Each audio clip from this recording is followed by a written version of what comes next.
if you think about the analogy, if you're a jockey, the offer is your horse. So I'm not a very good jockey. I'm not a great salesperson. But if you give me a good horse, I'll do okay. And the offer is the horse. So make a good offer and you'll close a lot of business. Hey, podcast listener, even if you are alone in your entrepreneurial journey, know that today, right now in your earbuds, you are joined by thousands of entrepreneurs from all around the globe seeking to grow better, more profitable, location-independent businesses. If you'd like to learn more about what we do and download our entire back catalog, check out tropicalmba.com.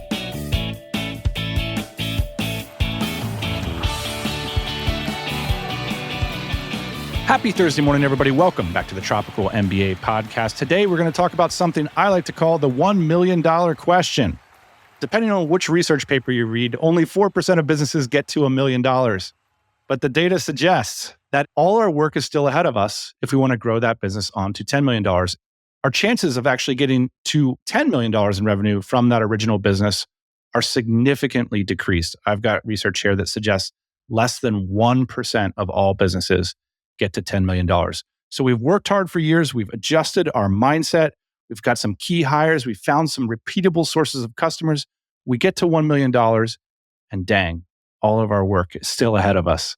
I brought in today's guest who's recently passed the $100,000 a month mark to talk through this issue and a bunch of other things. There's a lot of common ways out there that I see founders deal with this $1 million question. One is just to sell the business. Just to bail. It's a very, very common one. Or to bail emotionally and take your foot off the gas. I see people put an operator in place, a CEO or a COO or a general manager. In fact, something today's guest has done. We're going to talk through that. And then finally, there's this option to focus and push through. I outlined this challenge because it's something I'm really, really interested in. You all know we run a recruiting agency called Remote First Recruiting. We also help founders hire SDRs as well as a bunch of other hires. And Andrew's doing the same thing. Today's guest, he runs a company that does over $100,000 a month. It's a productized service. It's called Growth Era. So we're going to dig into his decision-making around the $1 million question and see if it might shed some light on our journeys. There's a bunch of other interesting things that Andrew's going to touch on here. The first being the economics of cold outreach. How much annual contract value or lifetime value of a customer do you need to capitalize on SDRs and cold outreach campaigns in general? We're also going to talk about how to have business ideas. I think a really interesting way to generate business ideas is to figure out if you can find an edge in a demand channel. Obviously, cold email outreach is a demand channel. So is meeting people at conferences, your personal network, YouTube, Twitter, SEO, and of course, there's countless others. But I think really digging down into specific channels and thinking through the economics of those channels and how you can be competitive is a great way to develop business ideas. Speaking of business ideas, Andrew shares an opinion that I have, which is he's focused on servicing people, not educating people when he's generating these ideas. And you can see how that leads to the types of businesses he's starting. We're also going to touch on when your company is ready to bring in the quote adults, something he's recently done. He's also going to toss a big pinch of salt at us when considering that permanent travel lifestyle, something that today's guest has a ton of experience about. So that's it. I really enjoyed this conversation with Andrew. You can check out everything he's up to in the show notes today. Let's roll the conversation.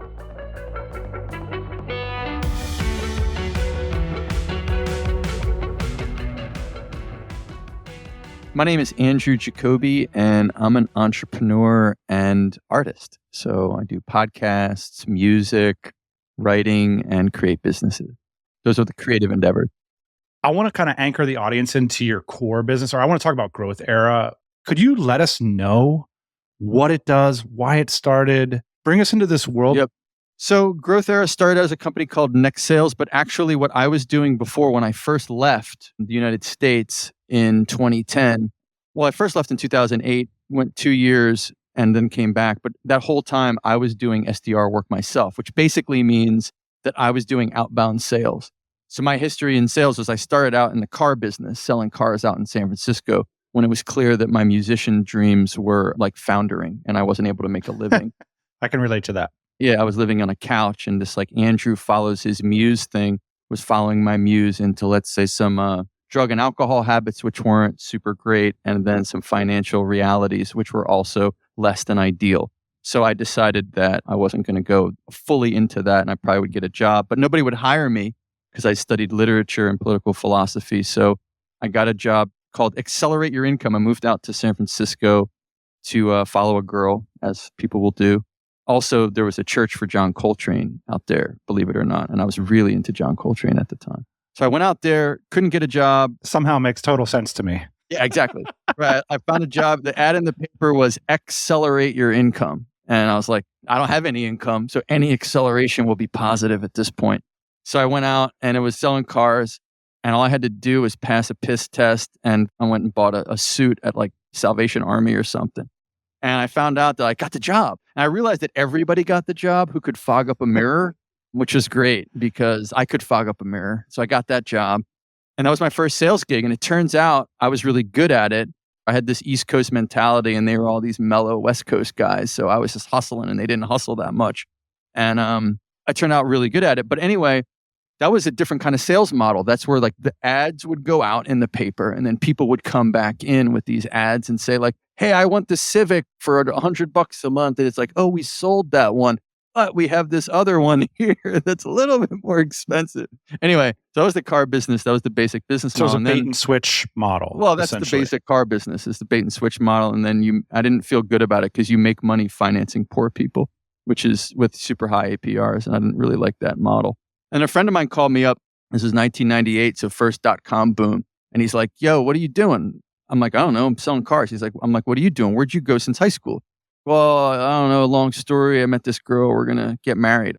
Okay. Why are you doing that? He's like, oh, it's a thing. I was like, okay, cool. So he got married. He's like, what are you working? I'm saying, I'm working selling cars. He's like, well, I'm selling computers because there's this like thing coming around called the internet. And you should probably get involved in that and stop selling cars. I'm like, okay. So that was a different sales model. That was going outbound. So you sat in a cubicle, they gave you a yellow pages, and you started dialing, smiling and dialing. And so that's what we were doing. We were selling to, my territory was Sacramento for the government and then San Francisco. Were you scared to do that? That fear of interrupting people's days? And I was super competitive. I grew up as an athlete. And so that was just what was necessary to win.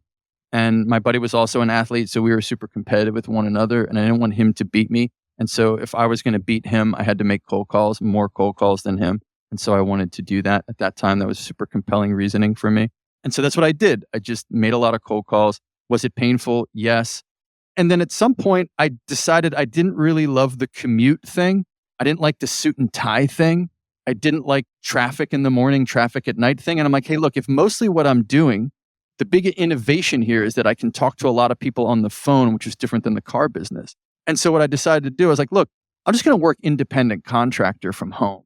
Because if all I'm doing is on the phone, and then the next logical step was, why don't I just do that abroad?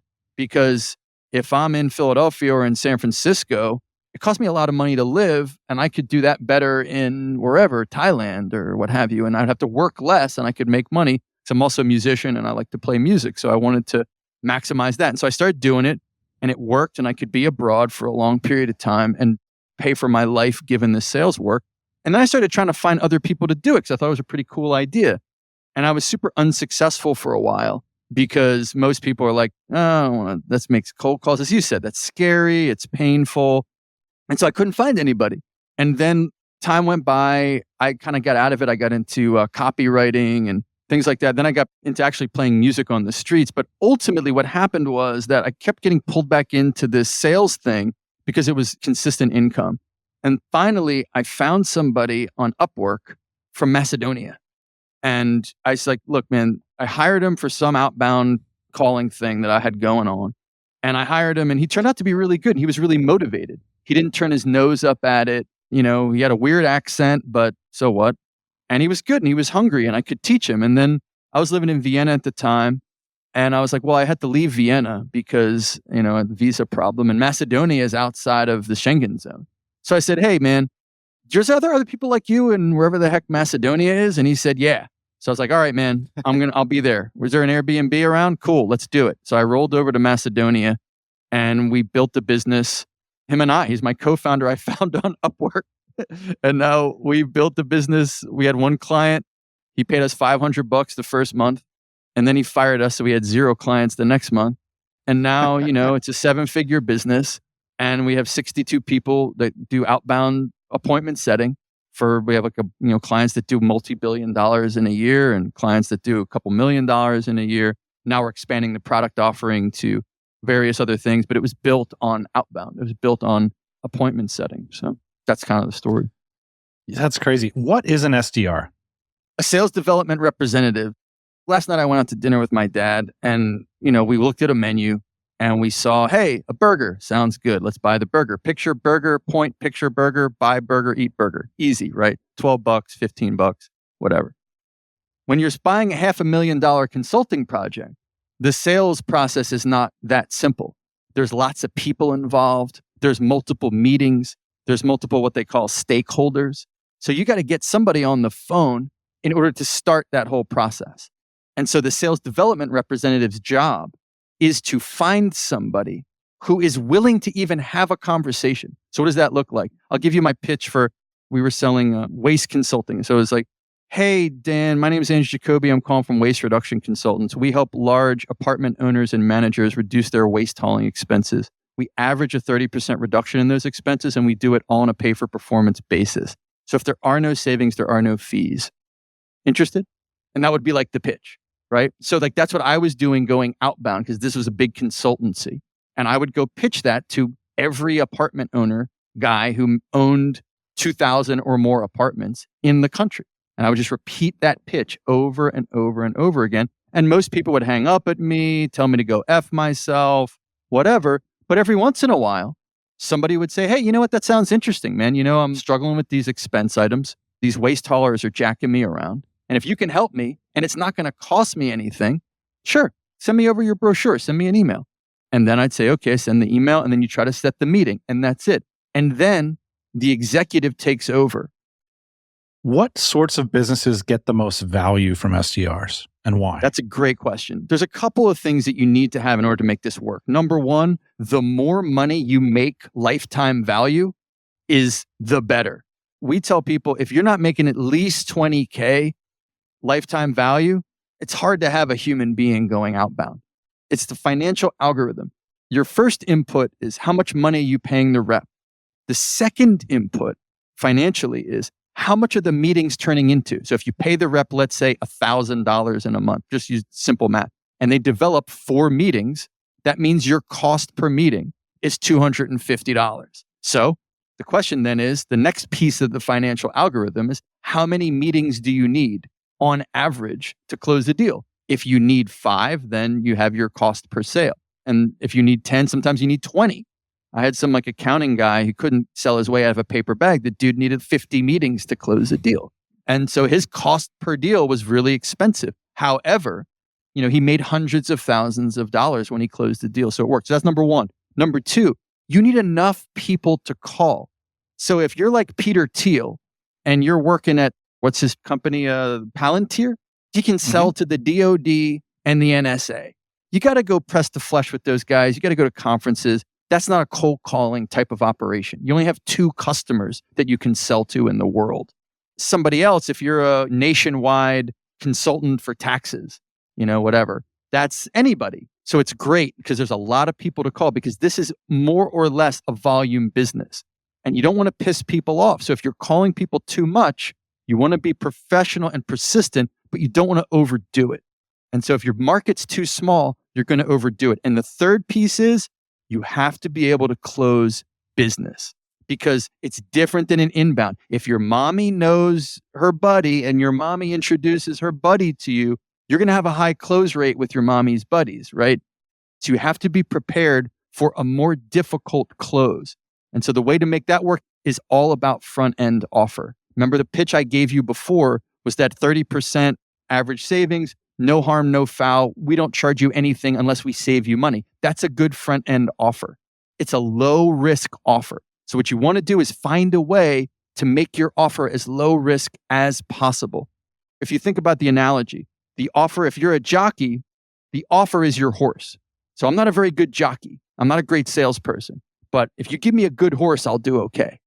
and the offer is the horse. So make a good offer and you'll close a lot of business.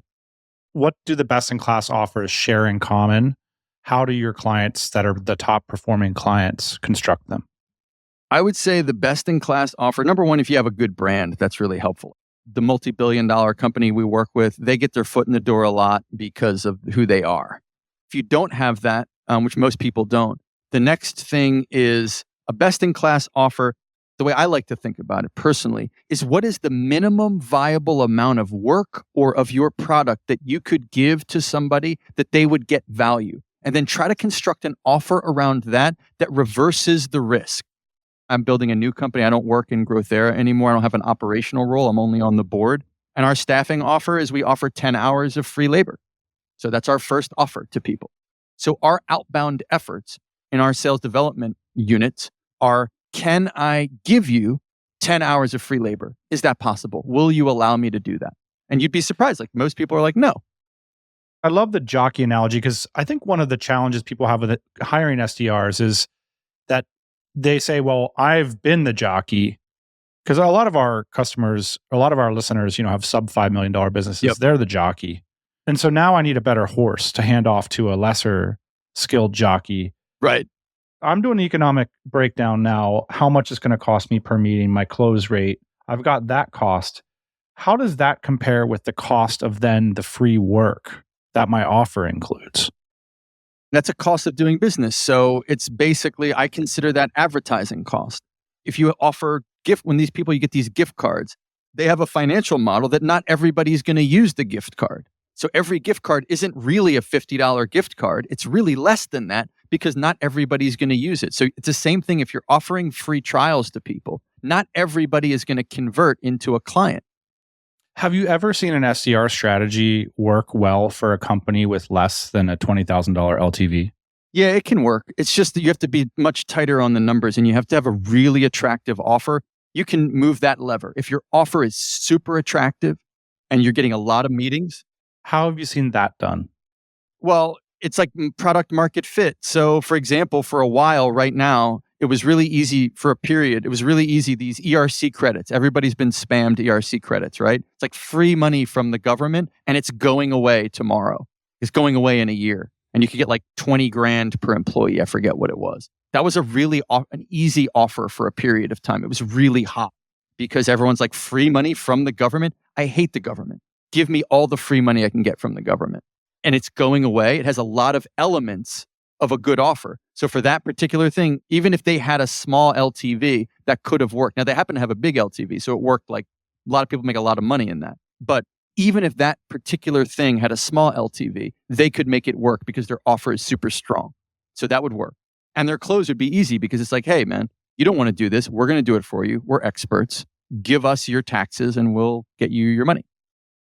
Can you describe for me your business model and how it compares to bringing an SDR in-house in Latin America versus Growth Era is a managed service, as I understand it, where I'm paying you and you're taking a margin on each person you have in-house? There's no right or wrong way to do it. Some people view the idea of bringing it in-house as easier and better over the long term. I'm agnostic about that. For some people, it's great because you can just give us who your market is. You can give us who your ideal client is, and you can tell us what your offer is, and we can take that raw material and get you meetings. And that's great for some of our clients. But in order to do that, you're going to pay our margin. So could you do that cheaper and figure out how to do that on your own? Yeah, you could. And would that be better? Maybe, maybe not. Depends on what you want to accomplish. But what we do, it's a painful role because it's emotionally difficult. Typically, it's an entry-level position.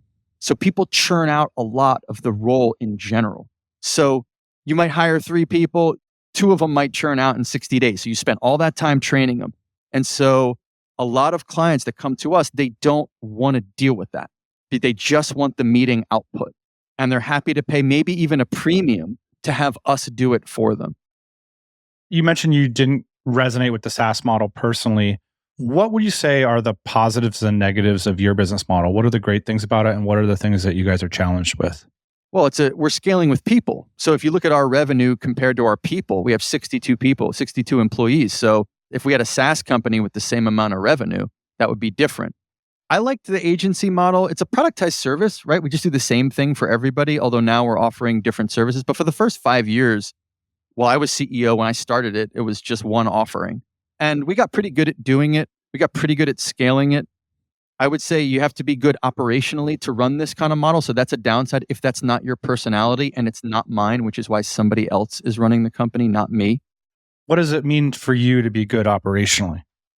I'm more of a creative, crazy, chaotic. I'm like a pirate.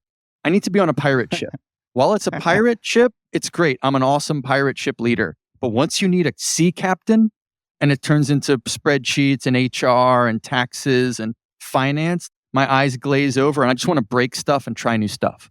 And so that becomes a net negative to a business over time because it doesn't need that chaos. It ultimately needs somebody who can just tweak the knobs. And I brought in our CEO as an amazing operator. He's exited 2 businesses, similar kinds of businesses, and he's an amazing operator. And when I brought him in, I was like, oh, so that's how you do this. I have no idea. He's like running EOS. I didn't know what EOS is, like traction or something where you have different meetings and there's like, I don't know any of that, man. I'm like, look, dude, you just go make this work. I don't know how you make it work. Go do it. I got to go sell something to somebody. We got to send some email. I'm like a cook with all the spaghetti on the walls and whatever. So that's what I'm good at. And so I just stay in my lane. I just build the business to a certain point and then I try to find someone else to run it because I can't. So I think the danger of the business model is if you're scaling that business with people, you need to have a certain operational skill level. You don't need much technical skill level, but you need operational skill level. So if you don't have that, it might not be a great model. How do you think about your labor costs relative to your billing? How did you think about in the early days and now capacity versus selling? In my early days, I didn't care. I was interested in, you're a golfer, Dan. I was interested in driving distance. I wanted to hit $1 million in top line revenue. That's all I cared about. Everything else be damned. And I was just like, what are we charging these people? Okay, we'll double it. Let's go. That was like the sophistication of my thinking. And you look it up in the dictionary called idiocy. So I didn't know what I was doing. And but I did know how to sell people stuff. So I just kept selling it at the wrong price. So my unit economics were all jacked up and messed up. And luckily our CEO, which interestingly, our CEO was my client when I was doing Outbound. He ended up selling his business, becoming a coach. He was our coach. And then he came in and became our CEO because he wanted to actually get back in the saddle. And he didn't want to start from zero. So he came in and was our coach. And he came in and built a sophisticated adult level. And so our prices, when we started out, I was charging $800 for like a rep. Now, we charge $4,800. It's different because we now understand our business model and our finances. Do you have any sense for what makes a good opportunity versus a not good one? First of all, you have to know what you're doing in the thing. Like I already had experience in it.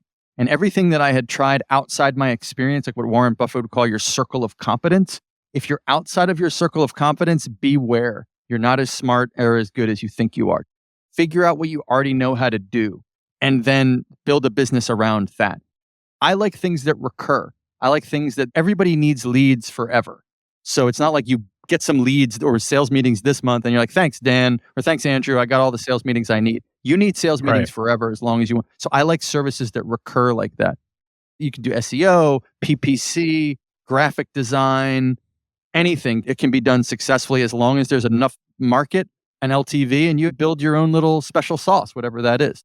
For us, it was, I had experience. I'm good at copywriting and I had this labor pool in Eastern Europe in the Balkans that was good for less.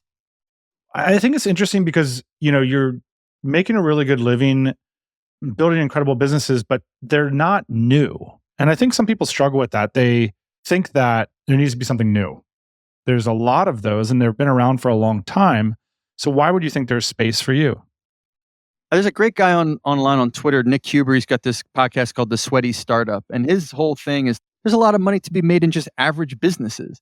Your landscapers or your pool cleaners and stuff that people pay for. When I started my entrepreneurial career, I did in 1999, when I left selling, I went and a buddy of mine raised money to do a startup with customized apparel online using the internet, which is a great idea, by the way. It just wasn't a great idea in 1999. And we lost a bunch of money doing it. And I just got cured of finding the new because it's very expensive to educate a market. It's hard enough to serve a market, to sell a market. it's really difficult and really expensive to educate them. And I don't want to be in that business. I want to be in the business of serving people, not educating them. How do you figure out your pricing for the new assistant business? What I noticed in the last business is that pricing is based on confidence level. And if I don't know that I'm that good, I typically tend to price too low. But I feel comfortable doing that because I don't feel like I can add that much value yet to the marketplace because I'm new in the business. And that naturally grows over time as my confidence grows. So I noticed that my confidence and my pricing track together because I just feel more comfortable charging more when I know more of what I'm doing. If I'm just jumping in and I don't know what I'm doing, I feel bad charging more money for what I'm doing. So I feel better about what I'm doing when I get better at it, and then I charge more money. That's the natural progression for me. When you start to get a momentum with the business, like Growth Era, it's like, do I evolve as that CEO and become a great operator, or do I stick to what I'm good at? And you've seemed to have a lot of confidence around the route that you've chosen as the pirate. How do you know when a company is ready for adults? How do you get them, and how do you compensate them? You know through pain. I learn everything through suffering. It's like Edmund Burke has this great line, experience is the school of mankind, for he will learn at no other. So you can't tell me your experiences because I won't learn from you. I will learn from me getting punched in the face. Because as I said before in Next Sales, which was Growth Era now, but before Next Sales, I learned that all I cared about was hitting that $1 million run rate and nothing else mattered to me. And then I did that and I made a huge mess. I caused a lot of pain for myself because I didn't know what I was doing and I grew the thing out of control.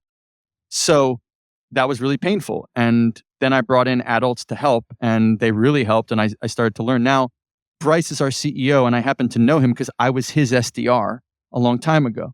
This new company, we have a private equity company that was a client of ours before, and they wanted to buy some of Next Sales because they saw the growth and they wanted to invest and they were going to put an operator in. I just didn't know them. So it was my baby. And I wanted somebody who I knew, and I had known Bryce for 9 years, and I knew he was a killer, and we were really lucky to get him. So I was on the phone with the private equity guys last week, and I'm like, I've proven myself as a proven quantity in terms of being able to grow businesses and not being able to run them.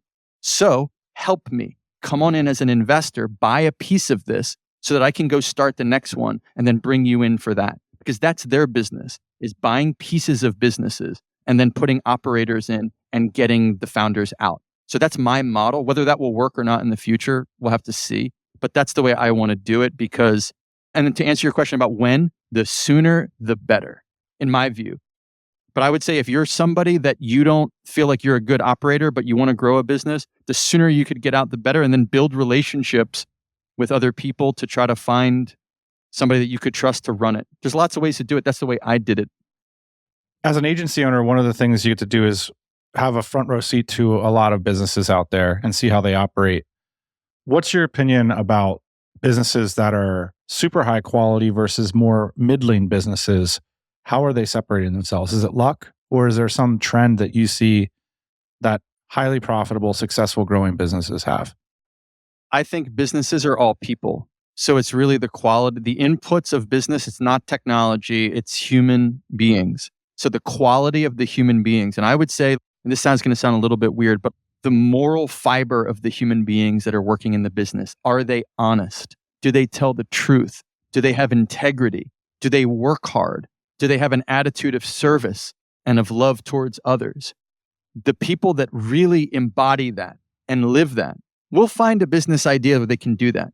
Like the Amish, Dan, where people live out where you are, they're famous for having super successful businesses, even though they have like 8th grade educations and they don't use technology. And yet their businesses fail at a much lower rate. Why? Because they work hard, they're honest, people trust them. And they're the kind of people that deserve that trust. So it's like Charlie Munger would say, it's like, if you want a good wife, how do you get a good wife? You deserve a good wife. So you become the kind of person that a good wife would be with. If you're a drunken, drug addict idiot, guess who's going to want to be with you? Other drunken, drug addict idiots. So don't be that. Same in business. If you're an honest person, if you work hard, if you're relatively intelligent, and you're serving your clients well, you will succeed. You'll do well. Can you tell me about what your working habits look like? I'm just curious about how you work day to day and week to week. It's just changed over time. I'm an early riser, so I get up early. I have to get a workout in the morning. I'm a Catholic. I go to daily mass, so like I go to church every day. So I got to get my spiritual in line, prayer life in line, my physical life in line first, and then I will do deep work. So I typically do not have any meetings in the morning, and I'm doing deep work. That means I don't have a cell phone. I don't own a cell phone. I don't put on the internet if I can avoid it. I go to the library and I take a pen and a piece of paper, and I'm just thinking for 3 or 4 hours in the morning. Then in the afternoon, I'm having the meetings and doing the administrative work that's necessary for the business. And then I end every day at 5 o'clock and I'm done. No, 9 to 5. That's it. If I can't make it work in that time frame, I'm too old to like burn the midnight hour, because there's more to life than business. Business is a part of life. There's this great line, and there's this amazing monastery that creates this beautiful beer in Belgium where I was at. He's got this super famous beer production, and they're interviewing him. And they're like, so tell us, and he stopped the interviewer and he says, we don't live to brew beer. We brew beer to live. So business is a means to an end. I love it. I like to do it. It's great. I'm blessed that I'm able to do it. I think it serves people, but it's not my whole life. So it ends at 5. It's not my whole life. Is there anything else from the business perspective that you want to share? And maybe the perspective would be like something that you would want to tell to yourself at the beginning of Growth Era, some information that would have empowered you. I would say what kept me from succeeding in business before this, I was very late to have any success, and is I wanted to do everything myself. You need other people. So the minute I found somebody else who was complementary to my skill set, Darko, my co-founder, I would run my mouth all the time, and guess what would get done, Dan? Nothing would get done, because my mouth would run and I'd feel good about running my mouth, and everybody, like whatever, sitting around the table, and Darko would sit around, and we had this great trade. I knew what to do because I was old. He was young and had a lot of energy and just did stuff. So I would run my mouth. He would go off and do the stuff. And I was like, wow, this is kind of like a miracle. I'm actually running my mouth and he's doing what I'm saying to do, and stuff is happening. Whereas before, I would just run my mouth and go to sleep and wake up the next day and run my mouth some more, and nothing would happen. And then bringing in other people, as hard as other people are to deal with, and we've had people steal our business model. We've had people stiff us for money. It's been a nightmare sometimes with humans. But then there's these other people that you can bring in and they just crush it. So building a team of other people to collaborate with, to me, was the biggest change. And so if you're there trying to grind alone because you think you're saving money, trust me, better find other people to collaborate with somehow. Let's talk about your time abroad and the concept of nomading versus living a more traditional life. I'm curious if you could share some thoughts, maybe give us some background on what your nomad career was like. Yeah. I read the 4-Hour Work Week when I was abroad. So I was already living in Spain for a couple of years, and came back to the States for a little while. And I would say overall, I did the nomadic quote unquote thing, although they weren't calling it that in 2008. There was just like being an expat or whatever for about 13 years. And my impression of the lifestyle, let's say, changed over time. So in the beginning, I sort of felt like I had solved the problems in my life. I had a divorce in 2006 and I didn't know what to do with my life. I felt like, okay, I'm going to play 52 pickup with my life. I'm going to throw the cards up and see how, because I didn't know what to do, just kind of despondent and lost. And so it seemed like a great solution. I just bought a one-way ticket to Frankfurt, and 10 years later, I was still abroad. And it seemed in the beginning like a massive solution to my problem. I was getting all these stamps on my passport and all of that. And then I think over time, as I look back, it was important. It was great to see. It was really beautiful to see these different places in the world. But over time, it's kind of like, I think a lot about nutrition because I've had some health problems as you get older. Sometimes, guys, this happens. And I was kind of frustrated with what the Western medicine was able to provide for me, like medicines, and I just wasn't getting that much relief from it. So I started to dive into nutrition. With nutrition, what you learn very quickly is that your body needs certain things in order to thrive. And if it's not getting those things, you're going to, over time, suffer. But in the short term, you can eat crap and you can get by on crap. You can eat a donut and the donut will fill your body. It will give you calories. You will get energy from it. But if you're eating a bunch of stuff that you shouldn't eat over time, it's going to tell. And there were some essential nutrients in my life that I was missing. And I thought that the lifestyle, quote unquote, was hurting my ability to have those nutrients in my life. What are they? So I would say the first one is community. Obviously, all of our goals is to live a happy life. We want to flourish as a human being, as the kind of thing that we are. So what kind of thing are we, right? Because like same thing with nutrition. Your body has a certain need for nutrition because it's a kind of thing. It has a certain nature. And we have a certain nature as human beings. According to Aristotle, who's my favorite philosopher, we're social animals. So how do I prove that to you? Well, you speak language and you learned language really easily as a child. And the reason is because it's in your nature, and language is unintelligible if it weren't for this, your social being as that's your nature. Like you can't communicate to nature with your language. Right. Like you're a social animal. You need other people in order to flourish as a human being. And so for me, I really struggled to find deep community in my life as I was abroad traveling around to all these different places. And what are the deepest communities? I thought that the lifestyle ultimately was a move against the two primal communities in the world, like family. Like I don't have a kid. I don't have a wife. I didn't choose that. And I look back now and I don't think that was a great call, actually, because that's the primary relationship of a human life is a family. I'm back now with my father. I don't have children myself. I'm divorced. My father's got the beginnings of Parkinson's, right? So I can't play golf with my dad. So now I'm like weighing up all those great nights in Bali over the last decade when he didn't have Parkinson's and weighing that against more weekend golf trips with dad. And as I do the math on that in my deep work sessions at the library when I'm therapizing myself, I'm like, hey, that wasn't a great call. Maybe hanging out with dad over the time was more in line with your nature of what you should have been doing. Number two, so I had struggled to build real communities. Also because I'm traveling around so much, it led to, let's say, the accentuation of some of the darker sides of my nature. Because part of what community does is it builds in accountability. Because people know you in your small town. And so if you're showing up drunk naked every night at the, whatever, like people in Lancaster are pointing the finger at you like, hey, dude, you don't got to get on a buggy, bro. But like, maybe you should like put on some pants at the middle, when you come home after your bottle of vodka at the middle of the night. Right. So, yeah.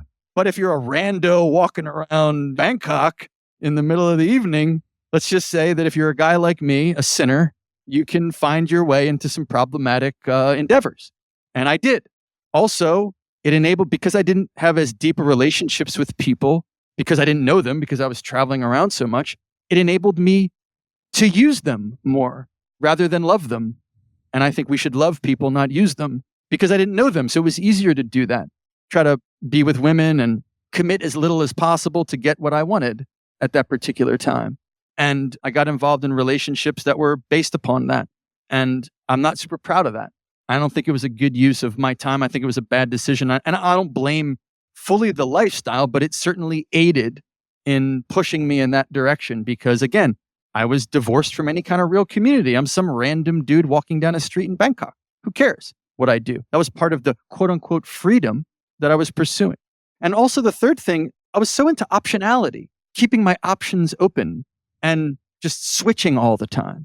And when you inculcate this mentality of switching, you end up hurting what you need most, which is deep relationships with human beings, which require that you're with them even when it's not fun. Because Aristotle would say there's 3 different levels of friendship. You have the friendship of entertainment. Hey, Dan, when it's fun to hang out, we hang out. But if you get cancer, bro, and you can't go to the club, I'm not sure we're going to hang out anymore because that's not as much fun when you get, if you get cancer, God forbid. Or like the second level would be friendships of utility. Hey, man, let's do a deal together, bro. Let's build an app. I love you, but if our business falls apart, that's it. The highest level is a friendship of virtue. Your children, the child that Ian has, for example, your partner, is in a way, according to Aristotle, be a friendship of virtue. That child brings the best out of Ian. He forces Ian to be a better person, to serve the child. Ian has to subordinate his egotistical desires in order to serve his child. So that's like a really high level. That's becoming perfected as the kind of thing that you are as a human being. So we're social animals and we're rational animals. So we want to know what's true. Locally here in Philly, we have a place called Kensington where everybody shoots heroin openly out in the street. And I guess if we think that freedom is just doing whatever you want, they're the freest people in the world because they're just doing whatever they want, including shooting heroin in their veins. And I just came to learn freedom. I have this quote about freedom, which I wanted to say. It's like, freedom is the disciplining of desire so as to make the achievement of the good first possible, then effortless. And I just didn't have a good version of what my life should be about. And so I just got addicted to a lot of things that were lower than what it could have been. And over time, that led me to a lot of sorrow, and I hurt a lot of people, and I did a lot of shameful things. And I don't blame the lifestyle 100%. That's me. That's my own wayward nature. But I combined that wayward nature with a certain, let's say, lifestyle, and it ended up bringing me to my knees, of bringing me to a place of real lack and of real depravity and of real darkness. So in the long run, it turned out great, because then, I asked for help from a power greater than myself, and I was able to find that you want a real life. And I think a real life is a real community that you meet with in real time, locally, not mediated by a screen. It's having people that you're willing to sacrifice for, to love, to die for even. And if you don't have that, in a certain way, you haven't really grown up, or at least I didn't. That's wonderful. I love that. I want to point out my Aristotle nerdery extends as far as yours does. And I notice that you say flourishing a lot, which is an Aristotle thing. And it tries to capture more than happiness and pleasure. He's trying to look for something deeper. I always thought that friendship passage in the Ethics is one of the most beautiful you ever wrote. Yeah. Maybe something we can share, I can read on the pod or something. So the definition of freedom, I think we get wrong, which is we think it's negative freedom, like freedom from constraint. And that's not true. Freedom from constraint is what you get in Kensington. I'm allowed to buy cigarettes. I can go buy them because I'm over 18, but I'm not free because I can't stop smoking them. So that's not freedom. And then happiness we get wrong because we think modern people think that happiness is about subjective well-being. But real goodness from the older view, the scholastic view, is that it's indistinguishable from goodness. So what Aristotle would say is eudaimonia is a pursuit of virtue amongst friends, in a community of friends. So you have to find out what's good, and you have to live for what is good and discipline yourself to do that. Do good, avoid evil, live your life that way. And that's living your life for love. Or St. Thomas Aquinas, who's the medieval translator of Aristotle, essentially would say, to love is to will the good of the other. So you don't treat other people as things to use, but as ends in themselves, that you can love and you can serve. And if you do that, you'll be successful in your life. And it's a good thing. And that's true happiness. That's true flourishing as the kind of thing that you are, as a social animal, as a rational animal. That's what you're really looking for. That's the true nutrition that your body needs. But what I would say is that being a good person and serving others and living your life in love, that's what this is about. And if you do that, you'll be fine. You'll do fine in business. You'll be like the Amish. You'll have a higher probability of doing well. I think that with these things, they're extremely powerful, like unmooring yourself from a community. We talk a lot about the positives of that, because there can be, like you mentioned, there's a lot of positives to unmooring and exploration, but it's such a powerful thing that it can throw you over the side too, if you don't recognize that power. Also like to point out an author that you mentioned, St. Thomas Aquinas, is really relevant, I think, as both a role model and as a thinker, and someone I've spent some time with too. So I would underline that. If anybody's interested, I also have a podcast kind of ministry that I have called firstfishermanmedia.com. And we do different podcasts. We do a podcast from Kensington where we go down and we video different people that run soup kitchens down there. And we interviewed a guy who's a blind man, and he takes in gang members in order to help them reform their lives. And really inspiring stories through that darkness of what's going on down there. So if anybody wants to nerd out on philosophy, reach out to me. I'm happy to do it. I love it. I'm super into it. I love it, Andrew. Thank you. I appreciate it. And I think it's super relevant because there's a spiritual element to so much of spiritual and religious element behind so many of the things that we talk about on the show. So I think it's very relevant to hear how individuals have, what sort of conclusions people have reached. So I think it's really interesting to hear your story. Amen. Thank you so much, Dan. I really appreciate it, and really appreciate the work that you do. And I'm glad hopefully somebody got some value. Andrew Jacoby, thanks for joining us on the TMBA pod. Thanks so much. Hey, thanks for listening to the Tropical MBA podcast. You can go to tropicalmba.com, get access to hundreds of back episodes and all kinds of other goodies. Load up your iPod. That is the cheapest way to fly business class on your next international flight. We will see you next Thursday morning, 8 a.m. Eastern Standard Time.